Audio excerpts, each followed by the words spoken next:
So we are in our study of 2 Kings, and we're going to be continuing on in 2 Kings chapter 3 this morning. 2 Kings chapter 3, we're looking at this rebellion that's taking place in Israel. And so the first 5 verses kind of set things up and introduce us at least to the main kings that we deal with for Israel and for Moab. If somebody could go ahead and read 2 Kings chapter 3, just read verses 1 through 3 right now. Now Jehoram, the son of Ahab, became king over Israel at Samaria in the 18th year of Jehoshaphat, king of Judah, and reigned 12 years. And he did evil in the sight of the Lord, but not like his father and mother, for he put away the sacred pillar of Baal that his father had made. Nevertheless, he persisted in the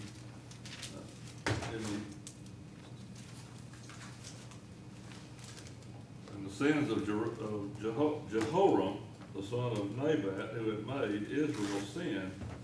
He did not depart from them. And so from those verses there, talking about Jehoram, king over Israel at Samaria, we made a point of application from that. Does anybody remember the application that we tried to draw from that? Recognizing how it is that Jehoram was better than Ahab and Jezebel, but he was still evil. Well, what was the point we tried to pull from that? Bad is still bad.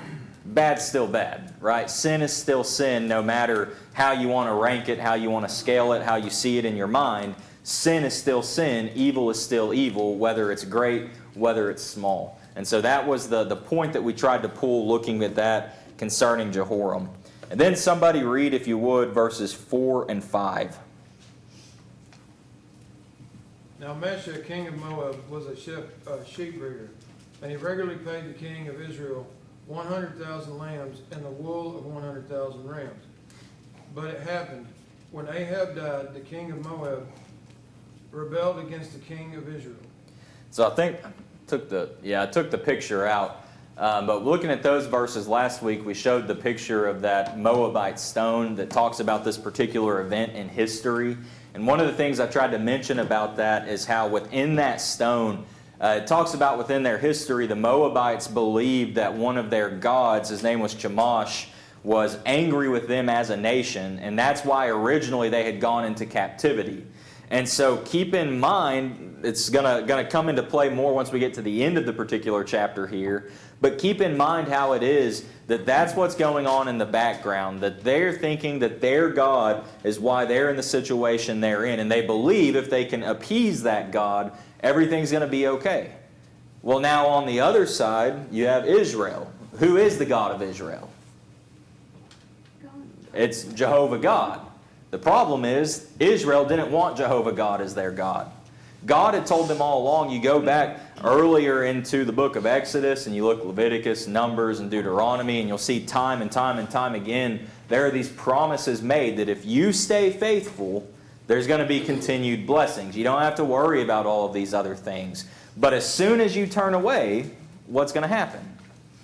You're going to have problems. You're going to have all of these wars. You're not going to be successful and maintain the land that you have. And so all of that's kind of going on behind the scenes as we come into 2 Kings chapter 3. So let's get into this next section here where we see the problem that's going to be faced, the dire straits that they're in. Let's have somebody read, if you would. Just go ahead and read verse 6 right now.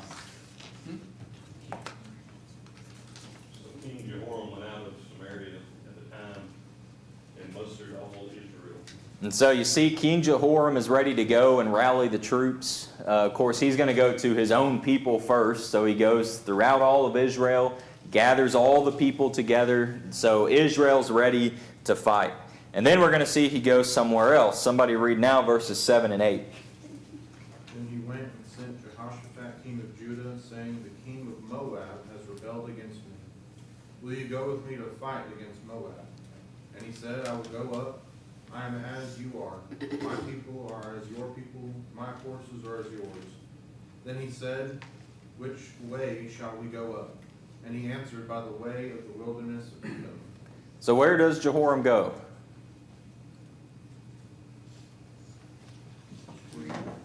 He goes to Judah. He goes to the people who they didn't get along with, but they're getting along at least at this point. That's something that's maybe a reason why he would go to them. We'll talk about in just a moment. But Jehoram is going to Jehoshaphat in Judah, and he's asking for his help, is he not? And how's Jehoshaphat respond? Of course I'll help you, right? My people are your people, my horses are your horses. Maybe you think about what's said to Naomi and Ruth. They're around Ruth 1, 14 to 16 in there. I'll go where you go, stay where you stay, your people, my people, that kind of a thing. But this is also exactly what Jehoshaphat said to Ahab if you look at the end of 1 Kings. 1 Kings chapter 22, you see that Jehoshaphat basically makes the same exact statement to him when Ahab came to Jehoshaphat for help, and he says the same thing. There's going to be a lesson in that we'll talk about in just a moment. But I want us to think about maybe why it is that Jehoshaphat is willing to say yes, but beyond that, why Jehoram even has in his mind that it's a good idea to go to Jehoshaphat and ask for his help. Few possibilities. If we go to 2 Chronicles chapter 21. 2 Chronicles chapter 21. And we'll have somebody read 2 Chronicles chapter 21 and verses 5 and 6. Jehoram was 32 years old when he became king, and he reigned 8 years in Jerusalem. And he walked in the way of the kings of Israel, just as the house of Ahab had done. For he had had the daughter of Ahab as a wife, and he did evil in the sight of the Lord. Remember how confusing some of this with all the kings can be at times? Because you have Jehoram who's reigning in Israel, but in 2 Chronicles 21, we're talking about Jehoram who reigned in Judah. And so we talked about how there was two Jehorams reigning at the same time. If you go to the end of 2 Kings chapter 1, you read about that you had a Jehoram in Israel and a Jehoram in Judah. So based on what we just read in 2 Chronicles 21, what connection might we find between Jehoram of Israel and Jehoram of Judah?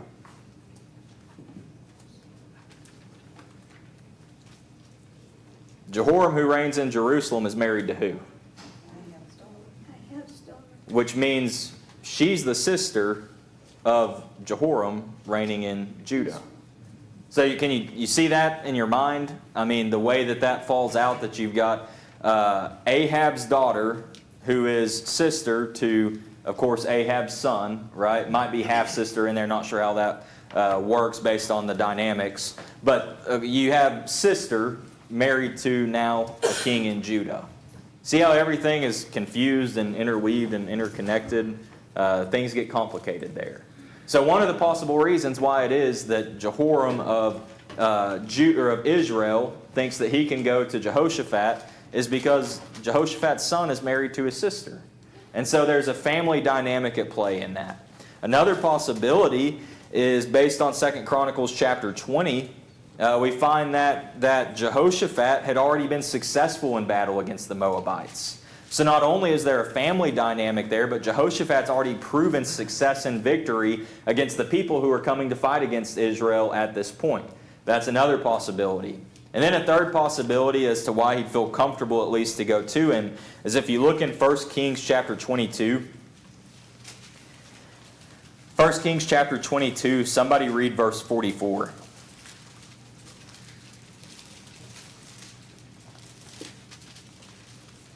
Also Jehoshaphat made peace with the king of Israel. All right, so you have peace between the king of Judah and king of Israel at that time. And so we see then all these potential reasons why Jehoram in Israel would go to Jehoshaphat in Judah. I've probably gotten back and forth on who's reigning where because it's a lot of names, a lot of places, and it's confusing to me. Do what? It's confusing. Yeah, it's very confusing. And so we see then all of these reasons going on. But Jehoshaphat, he was a good king.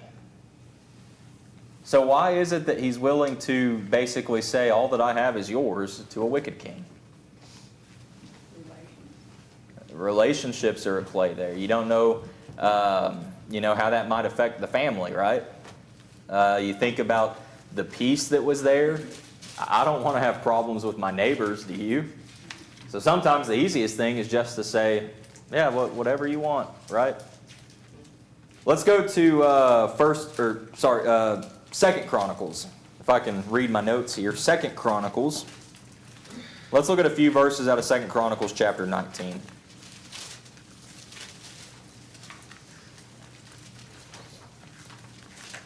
Second Chronicles chapter 19. Now I mentioned that Jehoshaphat's a good king. We'll see it, as we keep going through the text, how it is that the Lord regards him.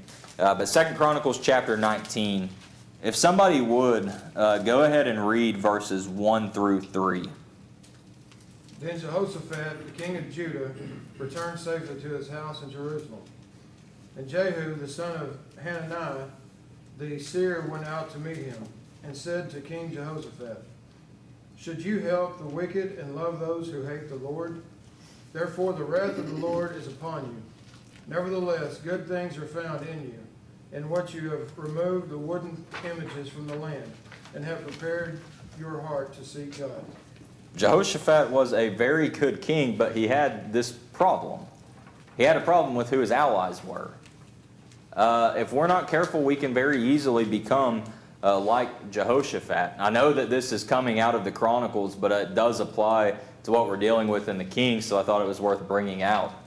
But if we just stop and think for a moment, how is it that at times we can act like Jehoshaphat, that we can help the wicked and love those who hate the Lord?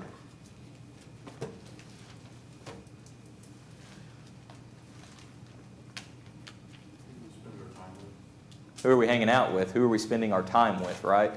What message are we sending in that? Especially what's taking place while it is that we're hanging out with those people and spending time with them? Are there things going on that are not right, that we know that we as Christians are not going to take part in? And maybe it's the case that we're not taking part in it.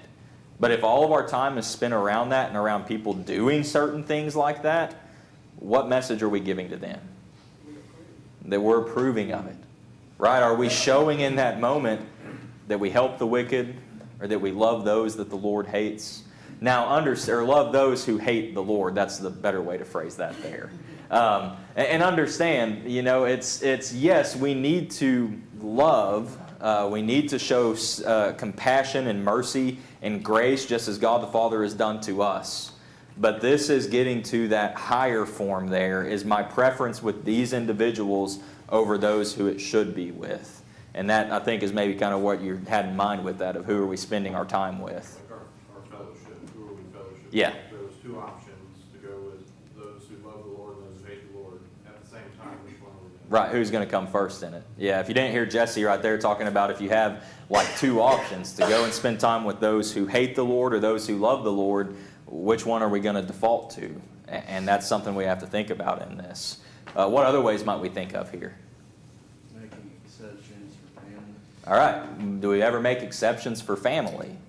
That I know what's right. I know what the Bible teaches, but maybe my spouse is in this situation. Maybe it's my mother or my father. Maybe it's my brothers, my sisters. Maybe it's my children. Maybe it's my grandchildren. Oh, I can't stand it whenever this takes place out in the world when it's someone else, but what about when it's my family? Am I still willing to take the stand at that point? Am I still willing to do the hard thing, or to Andrew's point, do I make an exception? Do I place a higher love there for those who are wicked and those who hate the Lord? Similar kind of where my mind went with that, Andrew, kind of what you had there. I thought about, is there ever time or situation or opportunity in which maybe we shelter those we love from the consequences of their actions? That we try and hide them from what maybe fully takes place, or the full extent of the consequences there, and we try to lessen whatever it might be. Now, I understand there's an element, yes, again, mercy, grace, all of those things need to be at play, but what about when it's the third, the fourth, the fifth, the sixth, the seventh time, and clearly lessons are not being learned there? Is there ever a point at which maybe we just continue to enable in what it is we do and how it is that we treat the situation? Right now, at the surface, when we look at Jehoshaphat, we may not think that we really do the same thing that he did in this. But when we start to dig a little bit deeper, can we be honest and recognize there are many times that we become like Jehoshaphat, that we spend too much time where we shouldn't with those we shouldn't, that we're making the exceptions that we shouldn't, that we're not willing to allow what needs to take place because we try to shelter and we try to hide and we continue to enable. And so that's something at least we can learn here from Jehoshaphat in the situation.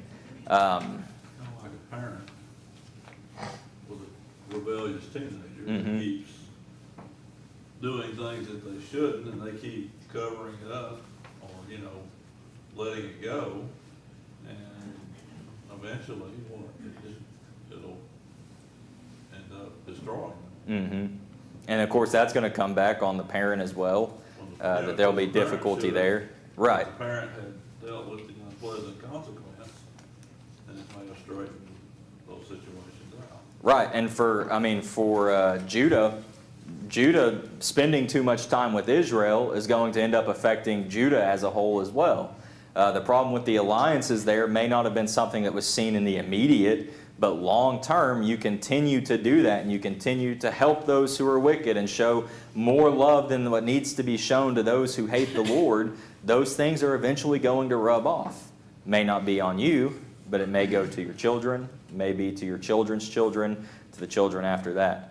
But we must make sure that we're doing what we need to be doing and prioritizing the things that need to be prioritized. And so that's what we see at least with Jehoshaphat. But then let's go ahead and look 2 Kings chapter 3, going back to our main text there. Let's have somebody read now verses 9 and 10 where we'll find the king of Edom.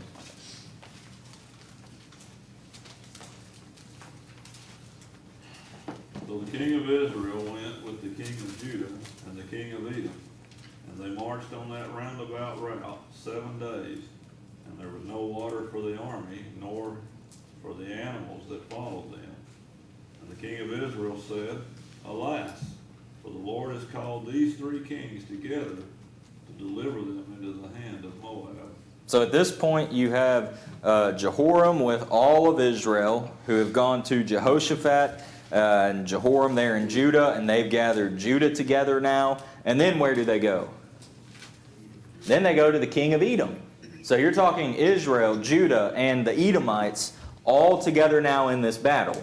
But in the midst of all their journeys, what kind of hardships do they face? They go a week with no water. Now that's a week with no water for the armies of 3 nations. The Edomites maybe had more time with water than the Israelites and those from Judah. But nonetheless, 3 armies, total lack of water. 3 armies that also have all of these animals with them to help transport goods, animals that they'd be riding on, and there's no water for them either. Now, here's a map, and I'll pull this map up again at the end, and hopefully it's more clear up there than it is for me back there. But way up top, Samaria. From Samaria, of course, they'd go down to Jerusalem, get Jehoshaphat, get the army there, and then come on down through wilderness of Edom. This is kind of the area where the battle is going to take place in a few more verses. But showing that map, basically what you've got is from Samaria down to that point of where the battle is going to take place. You're talking about 80 miles or so as the crow flies. From Jerusalem, about 45 miles or so. So you're talking all of this traveling, and keep in mind, all of this region right here, do you see kind of what color that is on the map? What's that color tell us if we're thinking about geography and we're thinking about maps and things like that? It's dry. So we're going through a desert. Now what doesn't show up as clearly on this map, unless you're closer to it, is there's a lot of like darker lines and ridges and things like that. A lot of mountains, a lot of high ground in here. Now you have water, and you go to the desert and you hike a desert mountain, even with water. I don't know if anyone's ever done it. It's not the easiest thing. I have this great picture of my dad a couple years ago when we were out at Big Bend, going up one of the high places. And I'll be nice and not show the picture, but you can just visualize it, whatever you want to visualize there. But we had plenty of water, not an easy thing to do and to climb up. Now you're doing this for day after day after day after day after day, and you don't have water, and all you're thinking in your mind is, I need water. And so now you are physically weakened, you're mentally depleted, you are completely and totally dehydrated. And then you reach this point of the camp there at the bottom, and what does Jehoram, what's he say? Basically, God's judged them. He's taking them all to kill them. Yeah, he's saying God's brought us all here together so that we can all be delivered into the hand of the Moabites, so that we can all be destroyed. Now, was God the one that brought the three kings together? No, it was Jehoram. Jehoram didn't want to recognize the fact that maybe now this was a bad decision. Right? Everything was great whenever he left Samaria. Everything was great when he got to Jerusalem. Things are going good. They get the Edomites on board. Now everything is awful because nothing is going the way that Jehoram planned it to go. There's some lesson in that we'll see here as we keep moving into this next section. So let's go ahead and get into it. Next section is going to be from verse 11 down through verse 20, where we learn how it is that the Lord will deliver. Let's have somebody read verses 11 and 12. But Jehoshaphat said, Is there no prophet of the Lord here, that we may inquire of the Lord by him? So one of the servants of the kings of Israel answered and said, Elisha is the son of Seraphat is here, who poured water on the hands of Elijah. And Jehoshaphat said, The word of the Lord is with him. So the king of Israel and Jehoshaphat and the king of Edom went down to him. So you have the week there with no water for the armies nor for the animals. Everybody's, wore out, exhausted. I'm sure stress levels are way up here. You got Jehoram. We've already noted how Jehoram, in his mind, he says, we're all about to die. All right? He blames the situation on God. But then what's the contrast you see in Jehoshaphat? Is there a prophet among you? Is there someone here who can give us the word of the Lord in the matter? Now in this we see the contrast, and we find our lesson that we can think about and apply for ourselves. How is it that we respond to the uncertainties and challenges that come up in our lives? Jared? Kind of go back just a little bit, but do you think they would be in the same situation had Jehoram started with God rather than all these other places? Who knows? It's like they've gotten in the situation, now he realizes where they're at. Mhm. Now he turns, there's still credit to him for turning to God at this moment, but where would they have been if he would have started there? Initially. Right. Right, yeah. If you didn't hear Jared just wondering and asking, I wonder if they would have been in this situation if Jehoshaphat would have initially gone to the Lord before leaving Jerusalem. We don't know, necessarily what may have happened. Now, you go back to what we talked about earlier. Sometimes what takes place whenever it is we help the wicked and love those who hate the Lord, and consequences that can come from that. Do you think that there was a lot of struggle in the people and in the army of Judah because of the decision that was made without initially going to the Lord? So there's, maybe some good lesson thought in that. But at least, Jared mentions, at least at this point, Jehoshaphat does turn to the Lord to seek the word of the Lord in this. Brandy? Really using that to answer the question, we should start. Mm-hmm. It's where we should start, right? An emphasis on should, because going back to our lesson in 2 Kings chapter 1 with King Ahaziah, we know what we should do, but how often do we actually do it? How do we respond? I mean, we know realistically in our mind how we should respond, but how do we respond? We try to, take matters into our own hands. We try to gather all the troops, right, and get everybody we can on our side. We try to be a little more maybe like Jehoram in the matter, and find ourselves in difficulty. And then whenever things don't go our way and don't go as we planned it, do we blame things on God? right? Do we get angry there? Do we blame it on him? Now, we talked about from 2 Kings chapter 2, there's a right way that we can express some frustration, some anxiety, things like that, but we voice that to God. It's not in this way that Jehoram does. Jehoram obviously doesn't believe in God, and that's kind of clear by how we see the way that he lives his life. So how do we respond to these things? Michael? Just back to like what you were saying, I heard a preacher one time in his lesson said that whenever tough times comes upon us, we go to someone else to complain about it. But when we go to God, we just give him the bare minimum. He was like, it doesn't make sense that we have a God that want to hear our afflictions and want us to cast our cares to him, but we just give him like, here's the bare minimum what you need to know, but I'm going to go to my mom and just let her know everything and just complain about everything. Yeah. And a lot of times too, and it, even in that, it's we go to complain. If we do go to God, like you say, we just give the bare minimum. But a lot of times in the moments and in those situations, it's us going specifically just to voice our frustration, to voice our concern. And I think, that's important. And then we look as well, though, at what it is that Jehoshaphat is looking for in this situation. What specifically is he asking? He's asking, is there a prophet that we may inquire of the Lord by him? So it's not just to express worry or frustration or concern and care in this particular matter, but it's we need guidance. We need to know what to do, where to go. Should we even be here? A lot of times when things don't go the way we want it to, we get mad because it's not the way we want it, but then we continue to persist and want it the way that we want it. How often are we actually just going to see, well, what's the Lord have to say about it?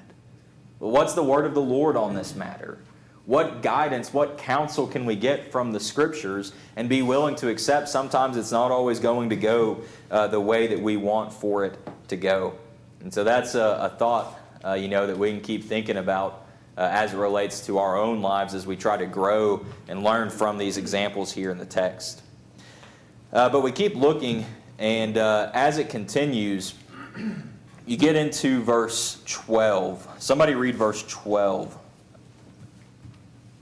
We read verse 12 a second ago. But yeah, verse 12, it goes on and talks about how, or the end of verse 11 rather, Elisha, the son of Shaphat, is here. Talks about how Elisha was there among them. One of the servants of the king of Israel answered. And then, of course, Jehoshaphat says, verse 12, well, the word of the Lord is with him. And so the king of Israel and Jehoshaphat and the king of Edom went down to him.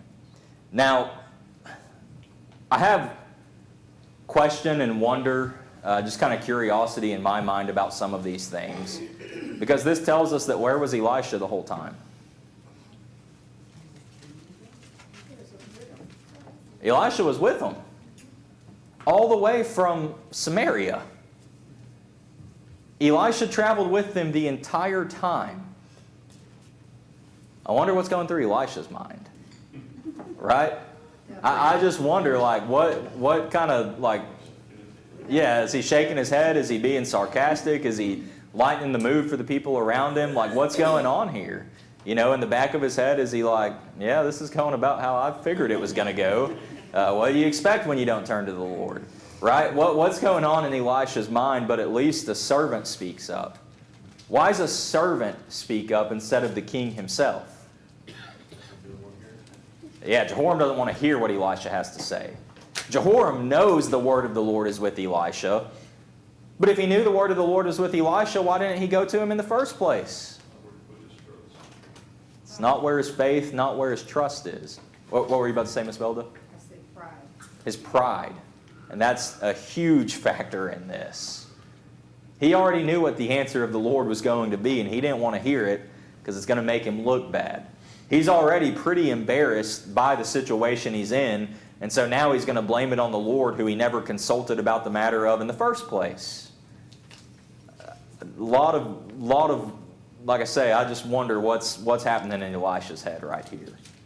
But what about that servant? The servant of the king obviously knew how the king felt about Elisha. How much courage would it have taken to be the servant to speak up at that moment? I mean, you're a servant. You don't talk when these kings are talking. And he pipes up and says, yeah, Elisha's here. He's just, a couple groups back. We can go get him. And, at least to Jehoram, see, there I go getting all these names confused. To Jehoram's credit, he does at least, go to Elisha. I'm sure it was kind of unwillingly, but that's what Jehoshaphat recognized needed to be done in this. And so they go at that point to Elisha. Another lesson I think we can take from this, when somebody's wondering what God has to say, do they come to you? They're looking for a word from the Lord on the matter. They're looking for guidance. They're looking for counsel in the particular situation. There's no hesitation. They knew exactly who to go to. Everyday life for us, work, neighbors, friends, family, whatever it is, somebody's wondering, I wonder what God has to say about this situation. I wonder if the Bible has anything to say about some of these things that are going on in the world. I wonder, whatever it may be, are you the one that comes to their mind? Who can I turn to about this? Now, the next question in that, what's it take to be known as that person? Right? If we're not the one that someone turns to, that someone thinks of in these matters, what is it that we need to be doing so that the next time someone's seeking a word from the Lord, they think about us? How can we reach that point? Not only knowing that word, but I think even more so living that word. That's a big, right, that's a big factor of it. It's not just knowing it, but it's living it. And like Jared said, that's what's going to attract people to us. Paul? To that point, I had one experience where a group of individuals were in this meeting, and there was,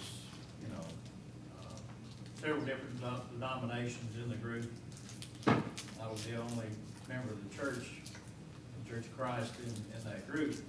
And it was not a biblical question or decision to make. But one of the individuals said, well, the true answer is going to lie with Paul, and it had nothing to do with me. They referenced the Church of Christ, knowing that the Church of Christ in that group of denominations is known for truth and honesty and the correct answer. And that was the most impactful thing, that I'd heard of, where they looked at the church. I just happened to be one in the group was the member of the Church of Christ. It had nothing to do with me specifically. We gave all the credit and the honor to the Church of Christ. Right, and so there's a certain reputation at play there, right? That people know, there are those who know where it is we're coming from, and so maybe there's a certain expectation there. Are we able to fulfill that? Now understand, this is not to say that we know the answer to every single question in every single situation, but are we proficient enough knowing God's Word that, off the top of my head, I can't give you an answer right now, but give me a couple of days, let me look through some things, make sure that I'm looking at this correctly, and I'll get back with you. Right? It's not that in the moment that we have to give an answer for every single thing. It's not that we're always going to know the answer to the questions. But can we at least turn to the Scriptures and have a general idea of maybe where God's spoken about this? Maybe I myself don't know it, but I know that my brothers and sisters do. So I can turn to within and turn to my brothers and sisters and say, hey, somebody asked me a question about this. This is what I'm thinking on it. Does that make sense? Or I just don't even know where to begin. Can you help me with this? Now, that takes some humility. Velda's point earlier with Jehoram is in a bad situation because of his pride. Our pride can get us there as well. We have to be humble enough to recognize, the way that I answer certain questions, the way I go about things. Don't think I always know. Don't think I always have it figured out. Have a certain sense of humility, even in the knowledge that we have and the way we go about it. And these are just some of the different ways that we can become more like Elisha, that others can know us for having the word of the Lord. I think as well, talk about humility, there's also an element of love. Ephesians chapter 4 tells us that we're to speak the truth how? In love, right? Love is involved in the way that we deal with situations, answer the questions that may come. And also at the same time, we've got to have courage to speak up. It's not the case that every time someone is maybe just going to directly ask a question of us, Sometimes we're in a situation where there's conversations going on, and we know and we can hear that, okay, they're studying this, they're talking about this, they're trying to figure it out. And a lot of times maybe in our minds we think, well, they're not talking to me, this could just cause further problem if I kind of interject. But sometimes the thing we need to do is actually interject. Who knows if the opportunity may never present itself again, or if it might come up, down the road, but all we can worry about is the opportunity before us right here and right now. And so those are just some thoughts about what it is we can do to become known for having the word of the Lord with us. But let's keep going through the section, and let's have somebody read now verses 13 through verse 13 through 19. And Elijah said to the king of Israel, "What have I to do with you? Go to the prophets of your father and to the prophets of your mother." The king of Israel said to him, "No, for the Lord has called these three kings together to deliver them into the hands of Moab." And Elijah said, "As the Lord of hosts lives, before whom I stand, surely, were it not that I regard the presence of Jehoshaphat, king of Judah, I would not look at you nor see you. But now bring me a musician." Then it happened, when the musician played, that the hand of the Lord came upon him. And he said, "Thus says the Lord, make this valley full of ditches. For thus says the Lord, you shall not see the wind, nor shall you see rain, yet the valley shall be filled with water, so that you, your cattle, and your animals may drink. And this is a simple matter in the sight of the Lord. He will also deliver the Moabites into your hands. Also, you shall attack every fortified city and every choice city, and shall cut down every good tree, and stop up every spring of water, and ruin every good piece of land with stones." All right, we'll try to run through this quickly because we're almost out of time here. But looking through those verses there, I find it interesting the way Elisha responds to Jehoram in verse 13. What's Elisha say to Jehoram, to the king? What have I to do with you? Right? Why are you coming to me right now? Right? I've been here all along and you're just now going to come to me? Don't you have your other prophets? Don't you have your other buddies you can go talk to who will tell you what you want to hear? And of course Elisha says, were it not that I regard Jehoshaphat, then I wouldn't even talk to you. I wouldn't even be helping you right now. But of course he goes on and he tells them what the word of the Lord is going to be. As the Lord of hosts lives, before whom I stand, verse 14. Emphasize there how it is that he refers to God. How does he refer to God in verse 14? The Lord of hosts. What does that mean? He's the Lord of many, right? Many hosts. Within that, it's many armies. He is the Lord of the armies. If you're going to be going into battle, who better to be on your side, fighting for you and with you, than the Lord of all the armies?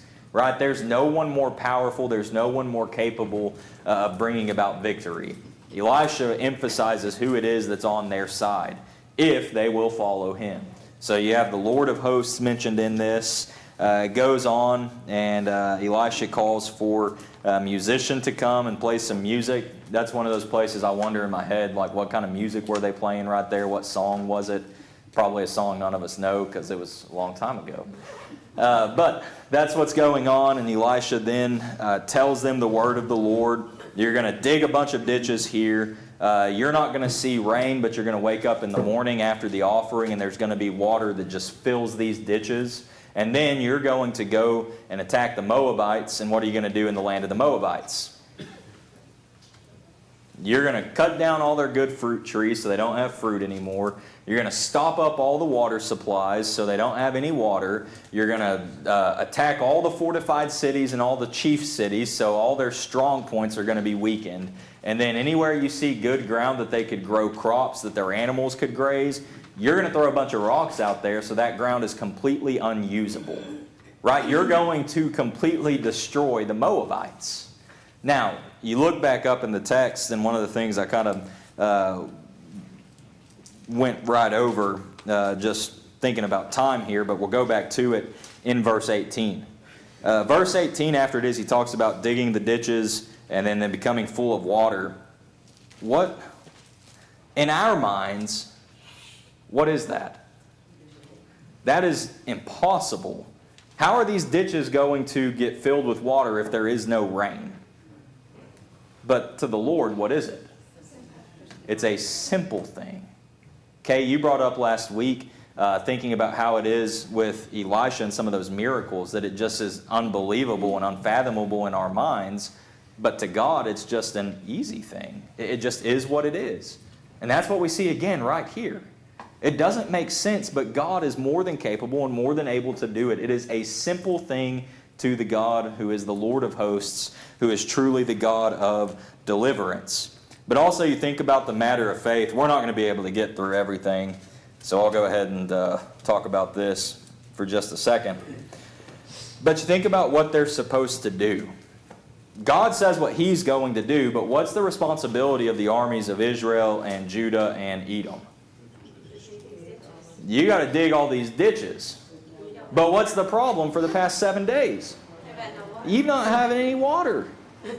And we don't have tractors and track hoes and excavators to get out and dig these ditches. No, we're getting out there doing this by hand. How much faith is it going to take for you at that point to say, I'm willing to exert the last bit of energy that I have because I trust that God's going to do what He says He's going to do? So we'll stop right there and pick up with verse 21 next week.